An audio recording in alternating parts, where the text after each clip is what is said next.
That empty feeling inside you, it's not a problem. It's a compass. And for your entire life, everyone's been lying. They told you to fill it with stuff, achievements, relationships. They told you feeling empty means something's wrong with you. But what if that's exactly what they want you to believe? What if that emptiness isn't a hole, but a signal? I'm going to show you 3 things. First, why it's a gift. Second, who's been profiting from your fear and playing you. And third, how to transform that void into your most powerful ally. This isn't another self-help video telling you you're broken. This is a wake-up call. You're not broken. You never were. But someone wants you to think you are. Let's talk about who. First up, the advertising industry. Every single ad sells the same thing, not a product, a solution to your emptiness. New iPhone, not a phone. They're selling you the feeling that you'll finally be complete. That car, not transportation. The promise you'll feel successful. That skincare product, not beauty. The illusion you'll feel worthy. They're not selling products. They're selling temporary relief from that void. And it works for about 12 seconds. You buy the thing, feel amazing, then the emptiness is still there. So you buy more stuff. It's not an accident, it's the entire business model. But here's where it gets interesting.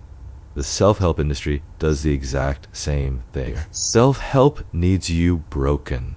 Because fixed people don't buy courses. Healed people don't attend seminars. Whole people don't spend thousands on the next guru promising completion. Think about it. Every message is the same. Buy this course. Read this book and you'll find yourself. Attend this retreat. Be whole.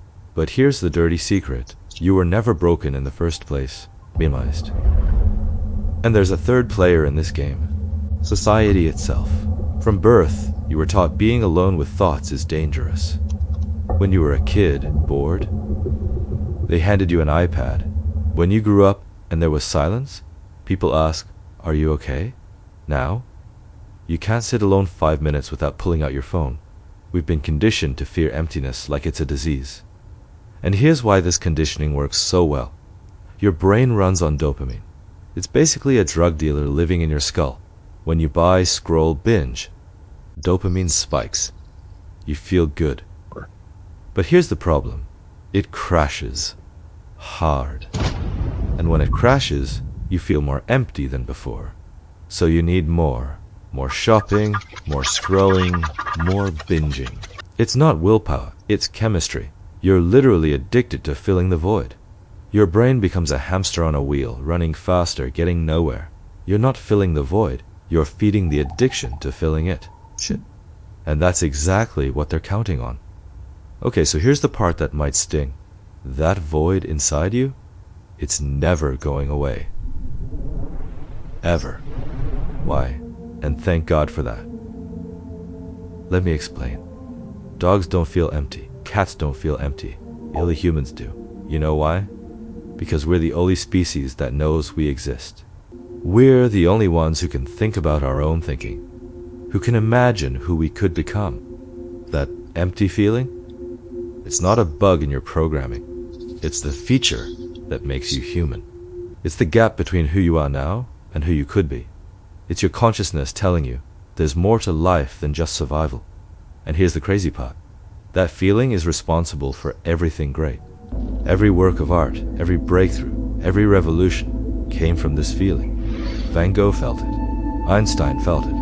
Every person who changed the world felt it. They didn't try to fill it with star. They used it as fuel. Because here's what that emptiness really is. It's a compass. It's not a hole to fill. It's a signal pointing you toward growth. Feel empty at your job? Maybe it's time to change direction. Feel empty in your relationships? Maybe it's time to set boundaries. Feel empty on the weekend? Maybe it's time to create instead of consume. Your emptiness is your soul's GPS. Stop ignoring it. So the problem isn't the emptiness itself. The problem is 3 things. 1, you were taught to fear it. 2, you respond to it in all the wrong ways. Consuming, avoiding, numbing. 3, you treat it like an enemy instead of a signal. Once you change your relationship with emptiness, everything changes. Let me show you what I mean.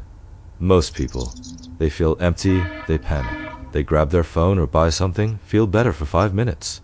Then they feel worse, and the cycle repeats. But there's another way. You feel empty. You get curious. You ask, what is this trying to tell me? If I make a chance and the premium Rian, you listen, you grow, you feel fulfilled. Same feeling, completely different outcome. The emptiness isn't your enemy. Your fear of it is. Now, before I give you the 3 tools that actually work, I need to tell you why they don't work for most people. Because here's the thing. It's not about the tools, it's about the mindset. There are 2 ways to approach this. The first way? The fixing mindset. I'm broken. I need to fix myself. I'll do meditation to cure my problem. I'll exercise to get rid of this feeling. I'll create something to fill the void. When you do this, you're reinforcing the belief that something's wrong with you. And even if these things work, it's temporary, because you're still operating from, I'm broken. The second way, the growth mindset. I'm whole, but I'm evolving. I'll meditate to explore my consciousness. I'll move my body because it's designed to move. Express. I'll create because I have something to express. Same actions, completely different energy. One comes from lack, the other comes from potential. So here's what I need you to do right now. Say this out loud. I am not broken. Say it again. I am not broken. The emptiness isn't a flaw, it's a feature. It's what makes you capable of growth, a consciousness of becoming more.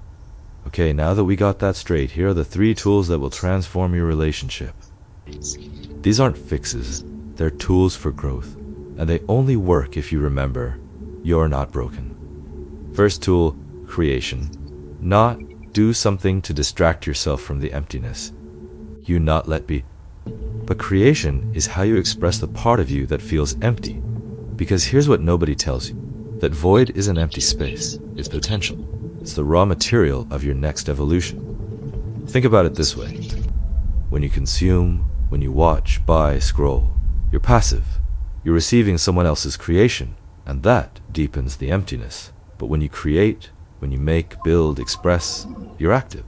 You're channeling that void into some. Consumers feel time, creators feel meaning. And before you say, but I'm not creative, stop. You don't need to be Picasso. You don't need talent. You need to express. Here's what creation can look like. Write 3 sentences in a journal about how you feel. Cook a real meal, not heat up leftovers. Take a photo where you actually think about composition. Plant something and watch it grow. Learn 3 chords on a guitar. Write 10 lines of code. Build something with your hands. The point isn't what you create. The point is the act of creating. Because here's what happens when you create. You enter what's called a flow state. Time disappears. Self-consciousness disappears. And that empty feeling, it disappears too.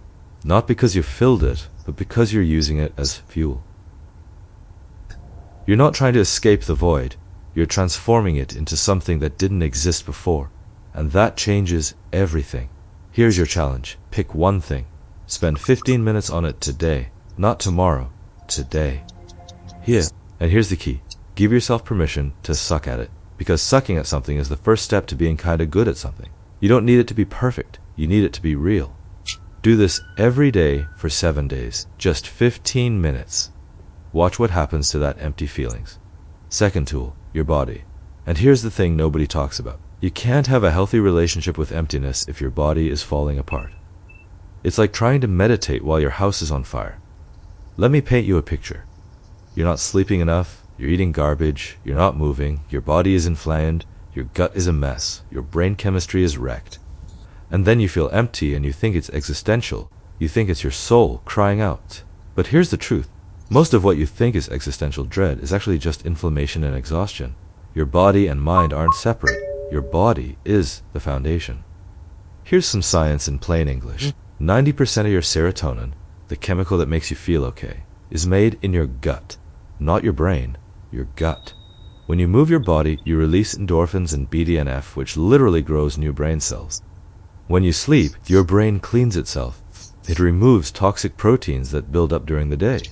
Your body isn't just a vehicle for your consciousness. It's the foundation of it. If the foundation is cracked, nothing we build on top of it will stand. Now, I'm not telling you to become a gym bro or go on some extreme diet. I'm telling you to do 3 basic things that your body is designed for. 1. Sleep. 7 to 8 hours. Same time every night. This is non-negotiable. Your brain literally cannot function without it. 2. Move. 20 minutes a day. That's it. You don't need a gym, walk, dance in your room, do yoga. Just move your body like it's designed to move. 3. Eat like you love yourself. You're a meal, not like you're punishing yourself. You don't need a diet. You need to stop putting garbage in your body and expecting it to feel good. Here's a way to think about it. Your body is the container for your consciousness. If the container is cracked and leaking, nothing you pour into it will stay. Fix the container first, then work on what's inside. When your body feels good, that empty feeling doesn't disappear, but it fades into the background. It's still there, but it's not screaming at you anymore. Third tool, and this is the big one. Meditation. I know, everyone talks about it, but hear me out, because I'm going to tell you something different. Every other tool helps you work with emptiness. Creation transforms it. Taking care of your body stabilizes you, but meditation helps you sit with emptiness. Face to face, no distractions, no running. And that's exactly why most people hate it, because meditation forces you to stop running from that feeling. You sit down, you close your eyes, no phone, no music, no escape.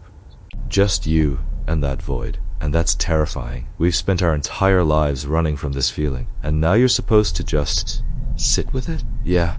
And here's the crazy part. When you actually sit with the emptiness, when you stop running and just look at it, you realize it's not that scary. We're afraid of emptiness because we've never actually looked at it. We've just been running. Tell ourselves stories, something's wrong with me, I'm broken, I can't handle this. But when you sit with it, you realize it's just a feeling. That's it. That's you. It's not going to kill you, it's not going to destroy you. It's just there. The monster under the bed disappears when you turn on the light. And here's what happens after you do this for a few weeks. The emptiness is still there. But it's not scary anymore. You start to see its patterns, when it shows up, why it shows up. You start to treat it like information instead of a threat, and eventually something wild happens. You might even start to appreciate it, because it reminds you that you're alive. That you're conscious, that you're capable of growth. Now, here's how to actually do this, because most meditation advice is terrible. You don't need 30 minutes, you need 1 minute. You don't need to sit cross-legged, sit however you want. You don't need to clear your mind. That's impossible, and not the point. Here's the 1 minute method. Sit down, anywhere. Chair, couch, floor, doesn't matter. Close your eyes, focus on your breath, in through your nose, out through your mouth. Your mind will wander. That's normal. That's not failure. Just bring it back to your breath. Do this for 1 minute. That's it. Do this every day for 7 days.